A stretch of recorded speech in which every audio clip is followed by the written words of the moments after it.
بسم الله الرحمن الرحيم الحمد لله رب العالمين والصلاة والسلام على أشرف الأنبياء والمرسلين نبينا محمد وعلى آله وأصحابه أجمعين أما بعد السلام عليكم ورحمة الله وبركاته.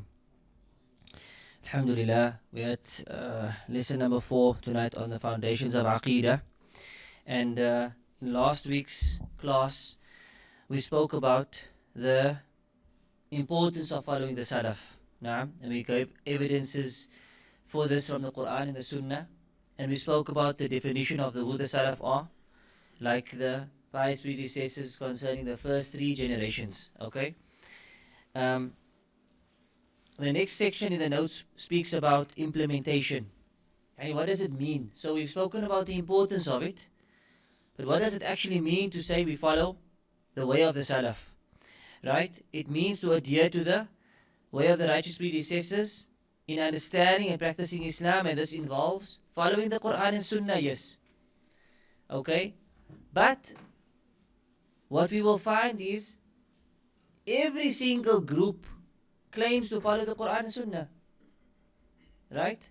Except the group that rejects Hadith.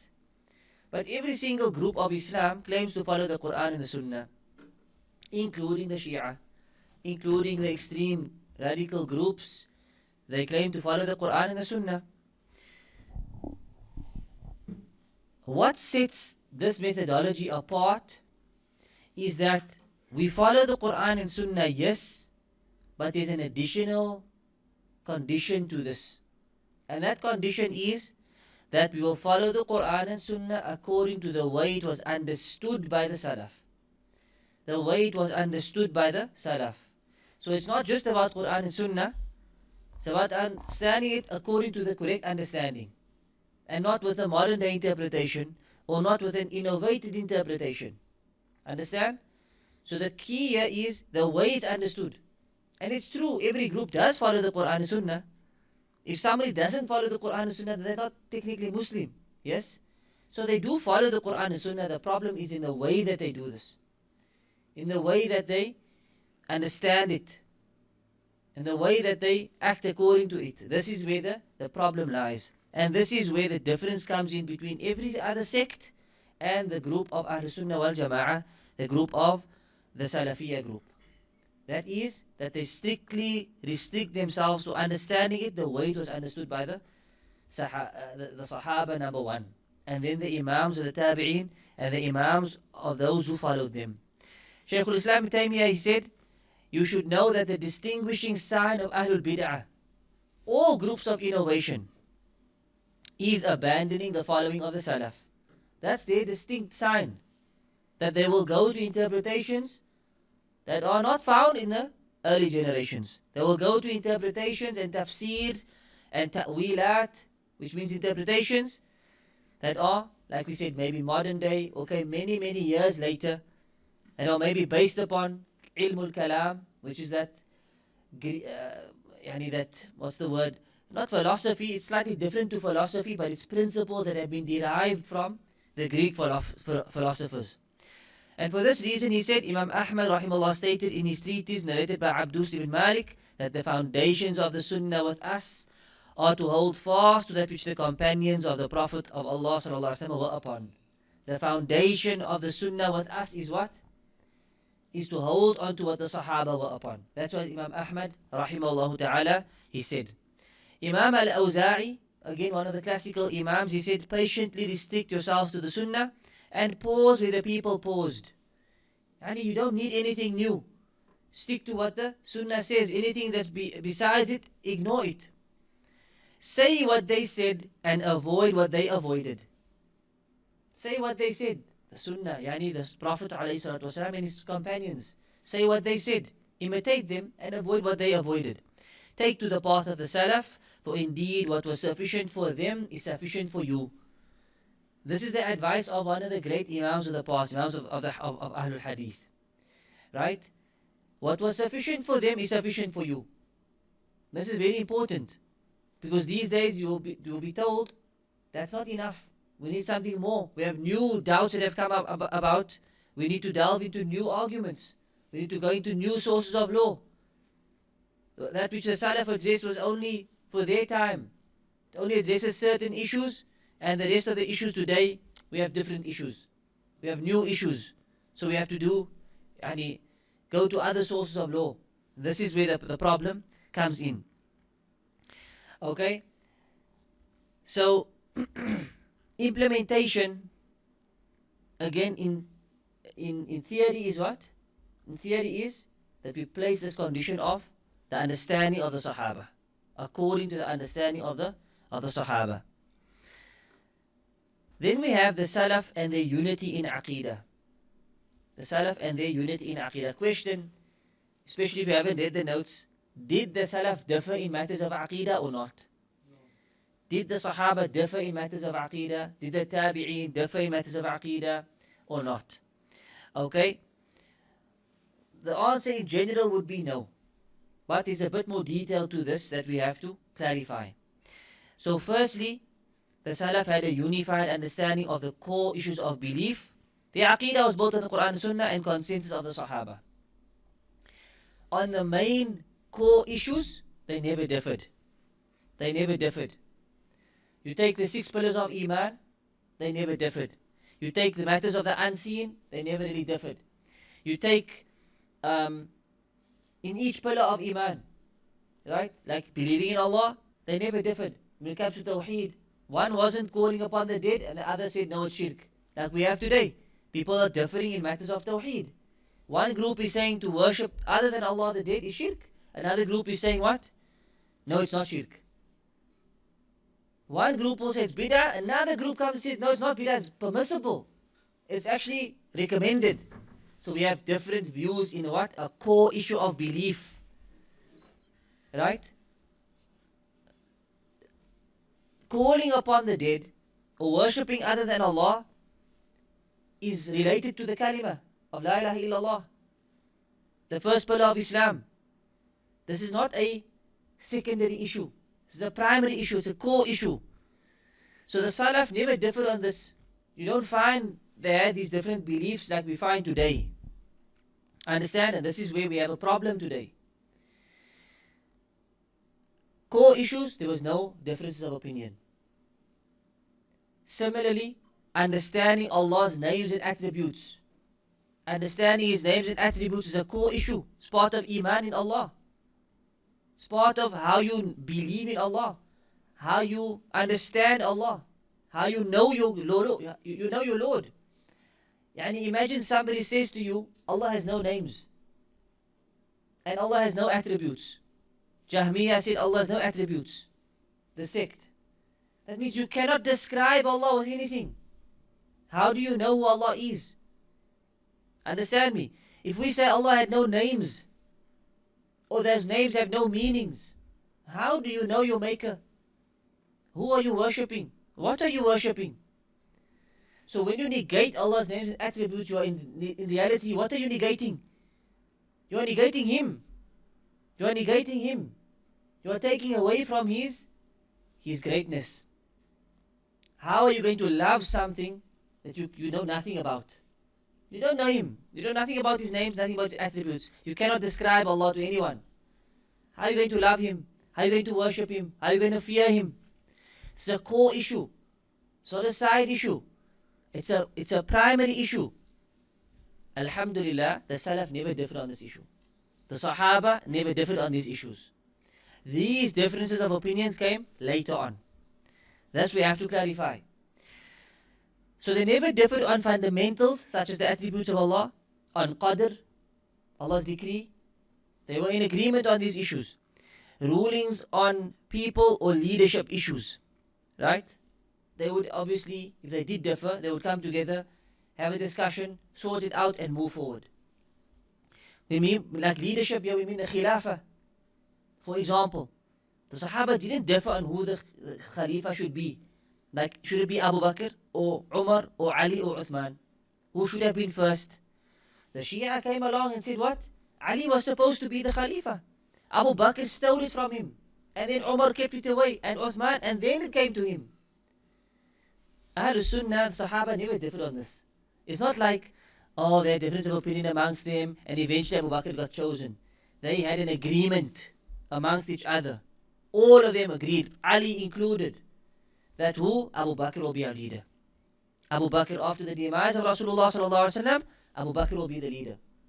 And then Umar. No difference of opinion. Right? On these issues, they all agreed. Ibn Taymiyyah rahimahullah ta'ala, he said, the Sahaba radiallahu anhum never fought over any principle from the principles of Islam. They did not differ in the fundamentals of Islam, not about the attributes of Allah, qadr, rulings on individuals, or leadership issues. They were in agreement on these issues. Right? Our teacher, Sheikh Abdul Muhsin al-Abbad, who's the Muhaddith of Medina, he was asked this question, did the Sahaba differ in matters of Aqeedah? He said this, the differing that is found amongst the Sahaba are in furu' issues. Furu' means your subsidiary issues, your secondary issues. Right? However, there's nothing found in the usul, the fundamentals, the foundations. There was no differing on these issues. If there were, he says, if they did differ, then what would differentiate Ahlul Sunnah from Ahlul Bidah? Then that means everybody should just differ, because even the Sahaba differed. Right? There would be no difference between Ahlul Sunnah and Ahlul Bidah. Tayyib. So, if we said now that they did differ in matters of furu'i matters, what does that mean? Any ideas? Any ideas? What does that mean? We said now that in the fundamentals, the core issues, they did not differ. They had agreement. But now somebody comes to you and says to you, I find a difference of opinion between Ibn Abbas and Aisha radiallahu anhum. Right? That means the Sahaba did differ. And hence when we differ today, it's the same thing. We are saying it's not the same thing. Why? In the core issues, they never differed. They differed in the finer details. Finer details. Where there was not an explicit text. You with me? There was no explicit text, Quran or Sunnah, that stated. So they maybe understood it slightly differently. But in reality, their Aqeedah was one. And we will look at some examples and you will see that the effect of these differences are minor. Whereas today, the people who are trying to justify these differences, how Aqeedah differs with them in core issues. Core issues, fundamentals. You know, like one is saying shirk and the other one is saying not shirk. But that's a huge, the effect of that statement is major. You with me? So we look at an example. An example is the nature of the punishment in the grave. Now, do we believe in adhab al-qabr, punishment in the grave? We do. Did the Sahaba differ on this? They never.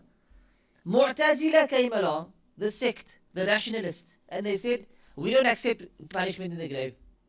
Those ahadith, we don't accept those ahadith. Because in our minds, why does Allah have to punish you twice? Allah's going to punish you where?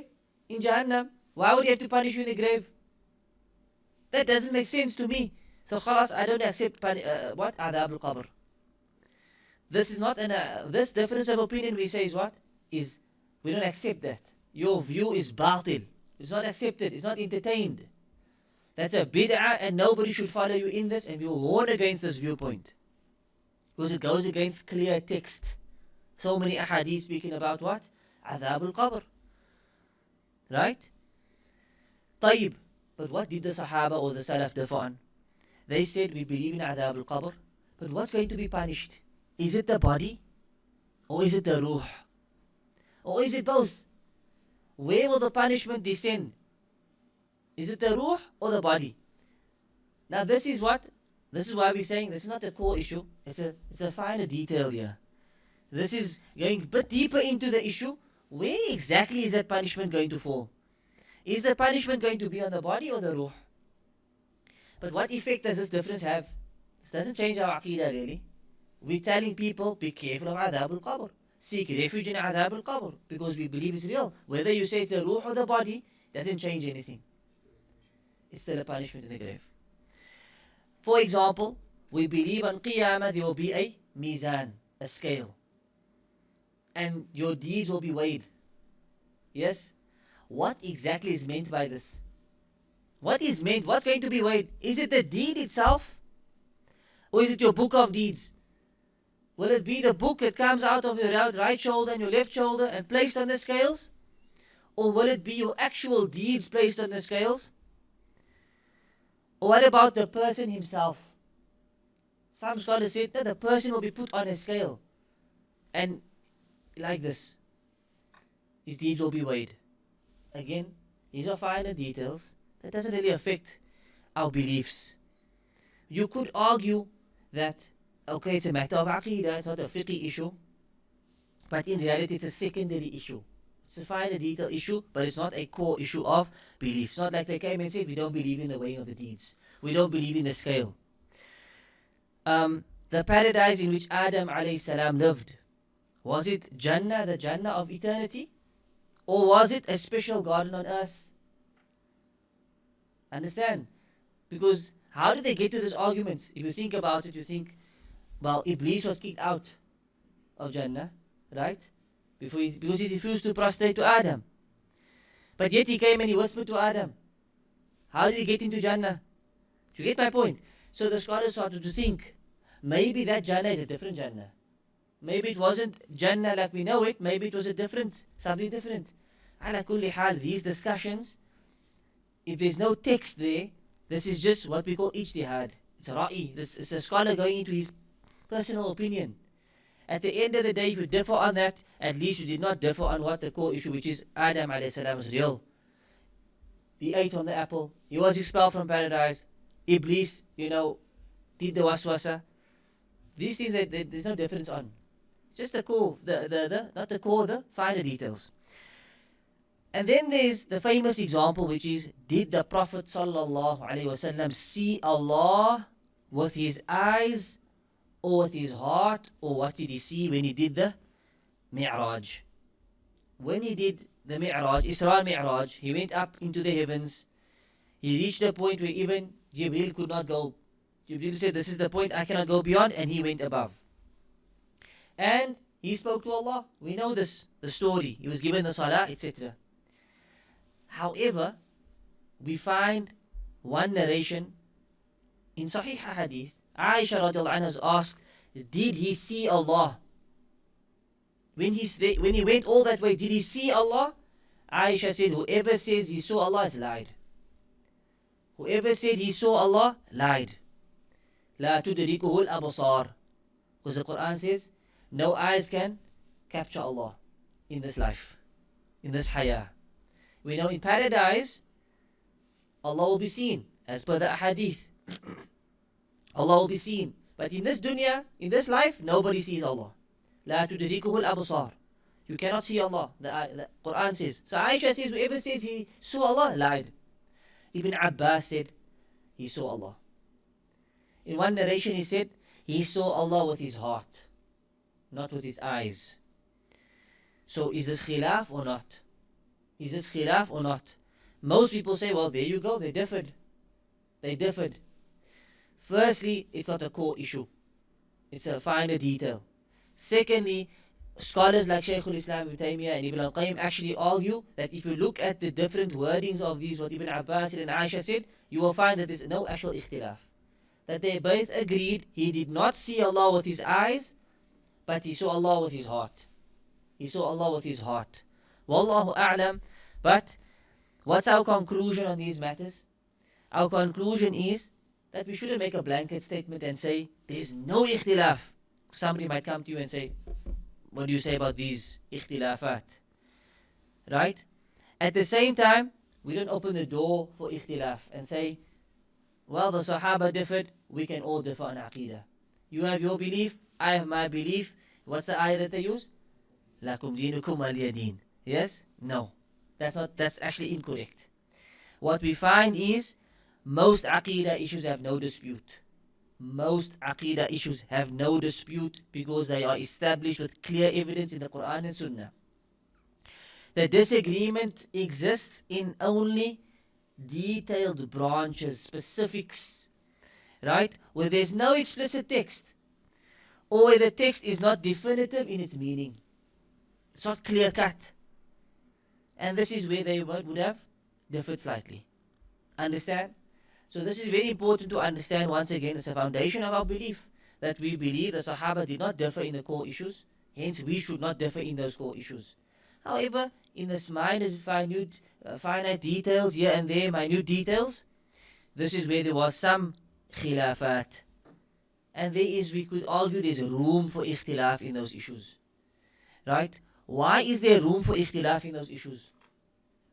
Why would I say, what does this mean if I say there's room for ikhtilaf? What does that mean? Anybody, what does that mean if I say there's room for ikhtilaf in those issues? What's your understanding of this? Some aspects of it that can be Open to discussion, fair enough. They're not black and white. Right? They're not black and white. This is room for maybe this, maybe that. Because the text is not clear cut. The hadith, the ayah, is not clear cut on those, specifics. So I've added to this some guidelines for acceptable differences. And I think this is just for your general benefit. Because this is very important from an Aqeedah point of view, and also from even a fiqh point of view. For the deen in general, this is important to understand. Right? There are times where ikhtilaf is valid. Ikhtilaf is valid and should be tolerated and respected, and we understand that there's room for ikhtilafat, differing. And there are times where it's not valid. Well, what's the difference then? How do we know when it's valid and when it's not valid? This is the question. Understand? So, number one is in the absence of an explicit text or ijma'. Ijma' is consensus. So if an issue has no clear evidence from the Quran, Sunnah, or consensus, then it falls under ijtihad. Are you with me? If an issue has no clear text of Quran or Sunnah, or there's no ijma', there's no agreement of all the scholars on this issue, it falls under what we call ijtihad. طيب. Secondly, we know that scholars differ in their ability to analyze and extract rulings. So because there's nothing clear cut, one alim may understand it differently to another alim. So as Allah has granted some greater insight than others, some are more knowledgeable than others. Some might have, Allah blessed him in this issue. Allah opened up for him. Some know more ahadith, more supporting evidences, more narrations of Sahaba, right, than others. Hence, the conclusion that they come to will be slightly different. And this principle that we just mentioned applies to matters of Aqeedah and Fiqh. Right? Though most disagreements occur in intricate details of knowledge, where scholarly consensus is rare. It's rare. So what's number one? When is ikhtilaf valid? Yes, what does that mean? There is no text of Quran or Sunnah or ijma'. No. Don't say majority. Do not say majority. Ijma' means all the scholars. Majority is not ijma'. Okay? Majority is not ijma'. Ijma' means consensus of all the scholars. Are you with me? Majority just means most. If I said Abu Hanifa, Malik and Shafi'i said this and Ahmad said that. Okay? Majority said this and Ahmad said that. That's not ijma'. Even though Ahmad is alone, for example, in this issue amongst the four imams, this is not ijma'. Ijma' means all the scholars. Understand me? There's no ikhtilaf. Not the four of them, no. All the scholars. No scholars differed. So for example, I'll give you a basic example. At that given time, yes. I'll give you a basic example. This example will be for all times. What's the ruling on wearing hijab for a female that's reached the age of puberty? Fard. Is there ikhtilaf on this? No. Every single alim agreed. She must wear the hijab. Tomorrow somebody pitches up. The Grand Mufti of this Ifta council. And he says, it's not fard. What's our opinion on this? On his view? Rejected. It's rejected. We say to him, take your view and throw it in the bin. It's not worth anything. Why? The moment you oppose ijma', your view is null and void. There's no room for ikhtilaf here. These issues where there's room for ikhtilaf is where there's no ijma'. There's no confirmed ijma'. You with me? So there's no Quranic ayah that's clear cut, no hadith that's clear cut, and no ijma'. Not majority. Majority is something completely different. Okay? Ibn Taymiyyah said there's no doubt that errors in intricate knowledge are forgiven for the ummah, even in matters of belief. They're forgiven. If not, most of the scholars of this ummah would be doomed. Subhanallah. This is a powerful statement. In these finer, intricate matters, even matters of belief, if a scholar errs in these matters, if he has a different view on these matters, he's not taken to task, he's forgiven. If we were to be rigid, this ummah would be doomed. Every scholar would be what? Refuted. Every scholar would be thrown under the bus. This is a big mushkila. Why? Salafis of today don't understand this anymore. They don't understand when there's valid ikhtilaf and when there's no valid ikhtilaf. So they treat every ikhtilaf as what? As a khilaf that's not acceptable. It's a khilaf that's not acceptable. Right? And so they start refuting people. This one's not Salafi anymore. This one's not from the Sunnah. This one's this one's that. This one is Hizbi. This one's Ikhwani. This one is a this. This one is a that. Why? He differed with us on whether that person is right or wrong. That person's ijtihad. I differ with him. You differ with him. That shit differed. But because I want my view to be pushed, I will excommunicate every other person who doesn't agree with my view and my sheikh's view. This is not the way of Ahlul Sunnah wal Jama'ah. This is extremism.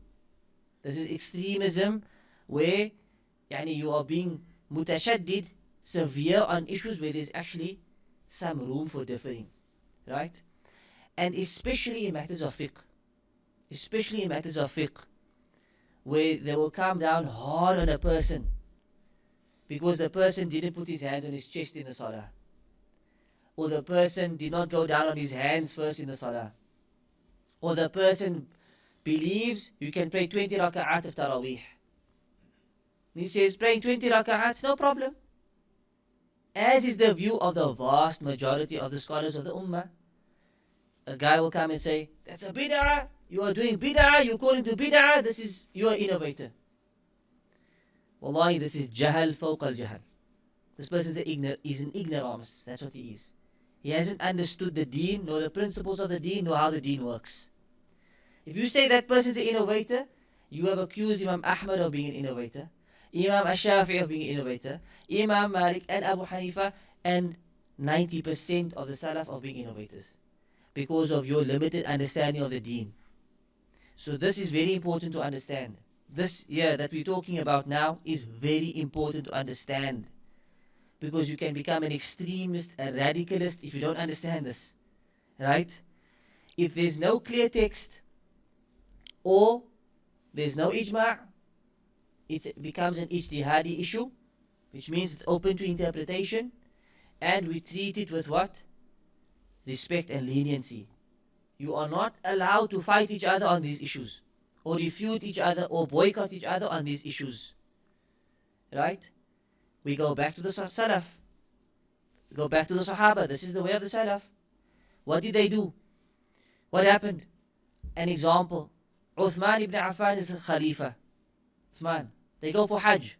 What's the sunnah on Hajj is, when you are in Mina, the Hujjaj in Mina, you pray 2 raka'at instead of 4. Your salawat you shorten.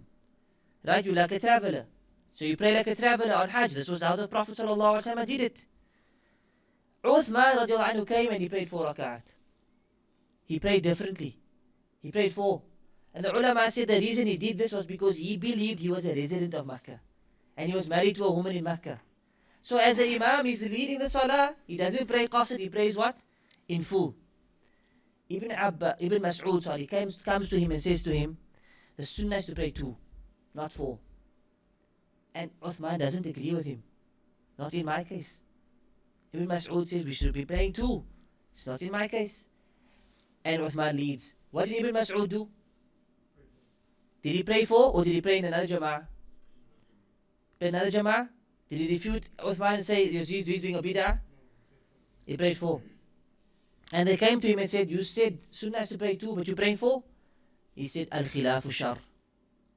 Differing on these matters is evil. To differ on matters like this is evil. We don't differ on these issues. He has a view, I have a view, but there's valid scope for differing here. Because he understands the matter differently to me. It's a fiqh issue. You cannot be rigid and black and white on these issues. It's not the way of the Salaf. It's not the way of the Salaf to be black and white on these type of issues. Right? This must be emphasized because unfortunately what Salafi has become today is refuting anyone and everyone because the guy walks differently to the way you walk. And he sits different to the way you sit. And he looks different to the way you look. And boom, he's off the manhaj. This is not correct. And none of our scholars was upon this. None of the senior scholars was upon this. You look at Sheikh bin Baz, Sheikh ibn Uthaymin, Sheikh al-Albani, none of them were like this. This is a new bid'ah that's crept in and it's unfortunate. Number 2 is it is presence of a valid text but the meaning is not explicit. Maybe you have a hadith, it's authentic, right? But it's not clear cut. Meaning we both accept the hadith but we might understand it differently. We might understand it slightly differently. What's meant by this hadith, we understand it differently. Although we agree it's authentic, right? In a case like this, we do not refute the person. Why? It's a matter of ijtihad. Number 3, an explicit text, but dispute over its authenticity. Right? One imam says it's sahih, another one says it's da'if. Understand? Simple example. There's a hadith that says the Prophet ﷺ put his right hand over his left hand and placed it on his chest in the salah. He put his hand on his chest. Most of the Ahlul Hadith say this hadith is valid. So what do they say? Sunnah is to put your hands on your chest. Right? Somebody comes and he puts his hand below his chest. And you say to him, brother, the hadith. He says, look, I agree with the hadith. Well, I know the hadith, but the hadith is da'if. The mashayikh that I follow said the hadith is da'if. Imam Ahmad said it's da'if. He will quote you classical scholars like Imam Ahmad ibn Hanbal, like Abu Dawood and the Tirmidhi, classical scholars of hadith who did not accept this hadith. They never accepted this hadith of putting the hands on the chest. If you come out and you are hardcore on these issues, you are attacking those imams as well. Understand me? You have to understand there's a dispute here. You believe hands on the chest is sunnah, follow it. He is following a different view where there's a valid difference of opinion. Do not fight on these issues. Right? So that's very important to understand. In those cases, we have valid ikhtilafat. If there's nothing else, and if the text is clear cut, it's authentic, or there's ijma', then you have to follow the view. You shouldn't come with a new view. Then the other view should be refuted. Then you can be a bit more strict. As we said, when it comes to Allah's names and attributes, for example, when it comes to calling upon the dead, for example, these core issues of belief, the Salaf never differ on these issues. The texts are clear cut on these issues. The statements of Sahaba are clear cut. For someone to still come and differ, this is not a case where there's a valid difference of opinion. So this is where you could be a bit more strict. This is why you find Sahaba being, refuting Ahlul Bidah. Like Ibn Abbas went to debate the Khawarij. Ibn Umar refuted the Qadariyah, as I mentioned before in this class. Right? And the same with the classical Imams. They wrote books against these sects because they came with new beliefs that were never differed over previously. And they have no evidences for what they claim in reality from Quran and Sunnah. So that understanding is very, very important. Again, I'm emphasizing this. Right? Then we have the Salaf's approach to fiqh. Right? This will add on to what we just discussed. Fiqh and ijtihad, unlike Aqeedah, they differ in fiqh. They differ in fiqh. Okay? They differ in many issues of fiqh. And they never fought. As I just gave you the example of Uthman and Abdullah bin Mas'ud. Difference of opinion. In a fiqh issue, there's no fighting. I don't agree with him, but we carry on. And we overlook the differences and we move on. It's not regarded as bid'ahs, not regarded as this person's an innovator and so forth. We shouldn't be treating these type of issues like matters of aqeedah. You with me? You do not treat these differences like matters of aqeedah. And when we study the fiqh, inshallah, you will see there's so many ikhtilafat. So many ikhtilafat. Right? In the salah, in the wudu, in this, in that. These matters were never ever fought over. Okay? No tabdi' in fiqh disputes. No calling a person innovator and he's a this and he's a that. Right? And thirdly, they were in opposition to taqleed. The Salaf were not people of taqleed. What is taqleed? Who can give me the definition of taqleed? Who knows the definition of taqleed? No. Blind following is a good translation of the word. What's the right definition for it?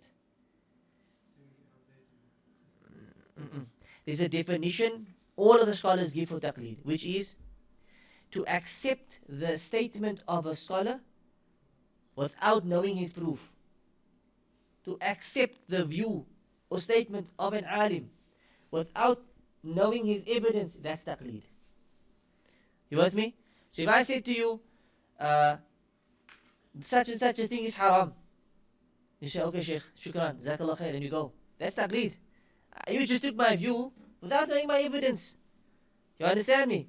But if I said it's haram because Allah said this, you've got my view with my evidence, technically that's not taqleed. This is what we call ittiba'. You're following the view of the scholar. Okay? So, taqleed was not done by the Salaf, meaning they would not blind follow individuals. Take one imam and just follow him. Go to a sheikh and just follow him.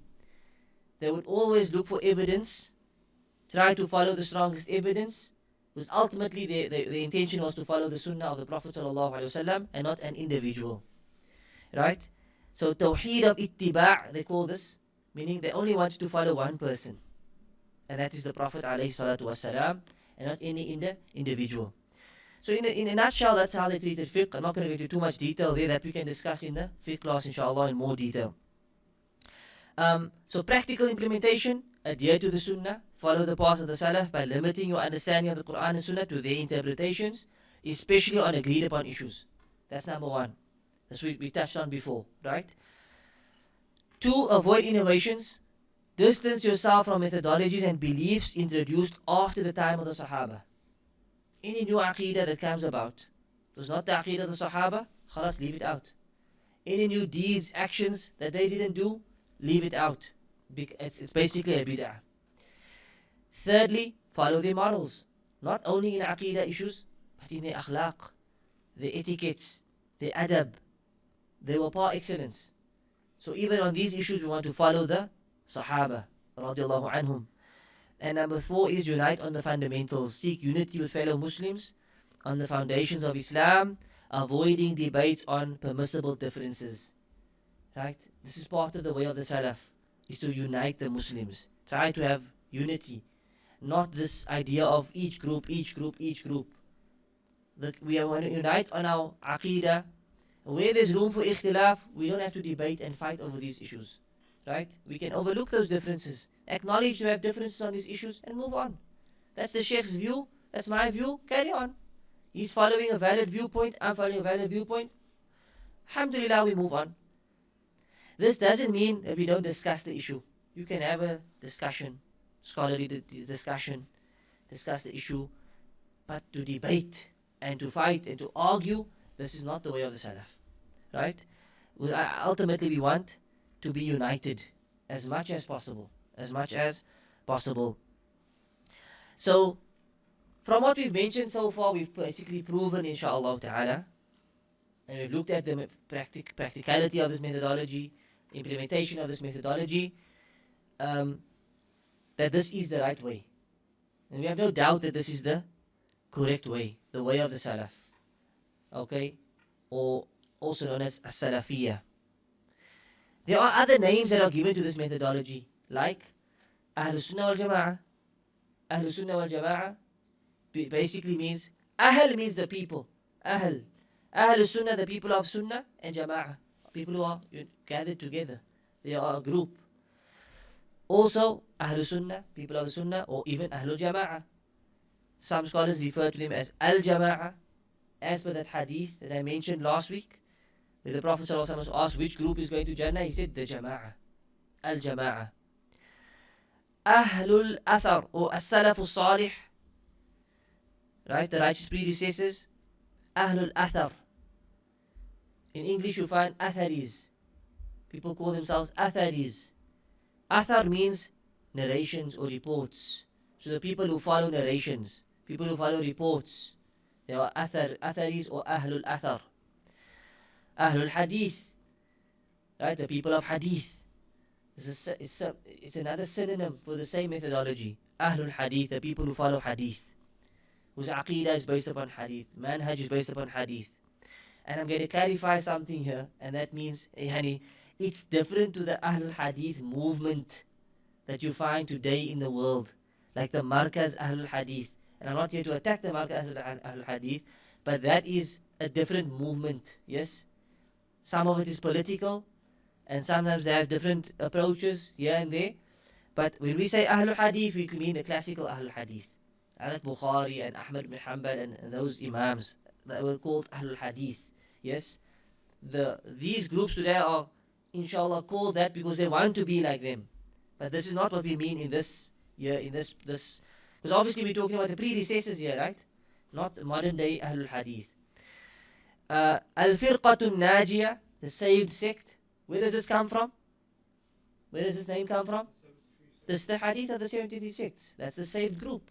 Hence they're called Al-Firqatun Najiyah. Again, I'm going to say this. We are not saying we are saved individuals, we're going to Jannah, everyone else going to Jahannam. That's not what anyone is saying. We are saying this is the group that leads, the path that leads towards paradise. Hence, everybody should be on this path, try their best to be on this path. But am I going to Jannah? I don't know. I have to try and work my best and work hard and hope in Allah's mercy that I will reach Jannah. But we want to stick to the right path. Al-Ta'ifa al-Mansura, the victorious group. The victorious group. Right? And the Prophet ﷺ mentioned that there will be this one group of my ummah who will continue to be upon the haqq, zahirin, openly according to the truth. And nothing will harm them. Right? لا يضرهم من خذلهم. Those who deceive them or try to betray them will never harm them. حتى يأتي وعد الله, until the promise of Allah comes. This group will always be victorious. This is the group of Ahlul Sunnah. And Ahlul Ittiba', the people of adherence or the people who follow. طيب. And then of course after this period came the deviant groups. After the Sahaba came the deviant groups, which I think we touched on, like the Khawarij and the Murji'ah, the Qadariyah, the Jahmiyah, also the Shia. And then came the groups of Kalam. Ilmul Kalam crept into the Ummah. These principles that were derived from Greek philosophy were brought into the Arab world, translated into Arabic. People then learned these principles and applied it to Aqeedah. So their Aqeedah became governed by these rules and these principles, philosophies. Understand? And not the Quran and Sunnah. Literally, the Quran and Sunnah was put aside as a secondary source. And they would go to, to these sort of principles. And the Salaf and the great scholars refuted Ahlul Kalam, the people of Kalam, and these notions of Ilmul Kalam. They refuted, they wrote books against it. They spoke out against it. All four Imams of the Madahib were against it. Right? Imam Ash-Shafi, rahimahullah, he said, my ruling in regards to the people who follow Ilmul Kalam is that they should be brought out in public. In society, they should be brought out publicly, and they should be lashed publicly. And it should be announced publicly that these are the people who left the Quran and the Sunnah. These are the people who left the Quran and Sunnah, they went into Kalam. If you look at the modern day Shafi'is, they are all upon Ilmul Kalam. All of them. That's all, but most of them are followers of Ilmul Kalam. They are Ash'aris and Maturidis and so forth. Subhanallah, yet their Imam was of the most severe of people upon the people of Ilmul Kalam. Why is this the case? Why is this the case that they are not in alignment with what Imam Shafi'i said? Who knows? Huh? The Shafi'is. Why is it that the Malikis are not in alignment with us, the Hanafis of today? Who knows? No? Okay, this is to conclude, right? Out of the four madahib, which group is the strongest in Aqeedah, closest to the way of the Salaf? The Hanbalis. Why is that the case? Because of Saudi? No, it's before Saudi time. Way before Saudi existed. He's the fourth one. He's not the first, he's the fourth. Ahmad ibn Hanbal was the most clear cut when it came to Aqeedah. Not because he differed with the others, but because he lived in a different time. He was the fourth of them. So he saw more bid'ah than the others. And he lived through the heyday of the Mu'tazila. Ahmad ibn Hanbal lived in a time where the Mu'tazila ruled. He lived under a Mu'tazili ruler, and they used to claim, for example, that the Quran is a creation of Allah. Ahlul Sunnah's belief is that the Quran is not created, it's Allah's speech. Allah spoke these words, so it cannot be a creation. So Imam Ahmad said, no, you can't say it's a creation. And what did they do? They started to imprison scholars and beat scholars. Whoever says this and goes against us, to the point, some were killed, some were imprisoned, some were silenced, some changed their beliefs out of fear for what the rulers would do to them. And Imam Ahmad stood up and he said, no ways. This is the Aqeedah of Ahlul Sunnah wal Jama'ah. This is the Aqeedah of Ahlul Sunnah wal Jama'ah. This is why if you're looking for reports on Aqeedah, you'll find the most from him. Because he had to clarify the creed of Ahlul Sunnah more than the others. Imam Malik didn't live to see so much bid'ah. He lived in Medina. The Ahlul Hadith was strong there. He didn't see as much. You with me? Imam Ahmad saw things that others didn't see, experienced things that others didn't experience. So he had to clarify the creed over and over and over and over. Hence the Hanabila became strong in matters of Aqeedah. Stronger than the others. The Hanbali madhab became stronger than others in matters of Aqeedah. Because of this reason. And that's why his nickname is Imam Ahlul Sunnah. He's the Imam of Ahlul Sunnah. Why? Because of the way he defended Ahlul Sunnah. He stood alone. He was dragged by like mules through the streets. Dragged through the streets. Can you imagine? Imam Ahmad ibn Hanbal memorized 1 million narrations. They dragged him through the streets, punishing him. The man who lashed him would lash him and say, had I lashed an elephant, I felt it would have died by these lashes. That's how they beat him. And they locked him up. And he stood firm. Until Allah changed the affairs, a new leader came about, and they reinstated Imam Ahmad to a position of authority, and the Aqeedah of Ahlul Sunnah spread and overcame the Aqeedah of the Mu'tazila. But the other madahibs, the Imams were clear cut. The followers later on adopted a new bid'ah, which is, we follow the Imam in fiqh only. We follow the Imams in fiqh only and not in Aqeedah. So we are following the Ash'ari creed in matters of belief, but in fiqh we follow Imam al-Shafi'i. So when they say they are Shafi'is, they limit it to fiqh only. Hence they differ, they won't take those statements of Imam al-Shafi'i. They won't take that, even though it goes against their creed. But you will find them very openly saying, we are Shafi'i in fiqh. We are Ash'ari in Aqeedah. And in our Sufism we follow this tariqah. So this whole thing is another bid'ah of differentiating. You should be following the way of the Salaf in everything. And that's what the Imams themselves did. Right? Walhamdulillahi Rabbil Alameen. If there's any questions, we can continue with questions. Anyone wants to leave, you have to leave, no problem.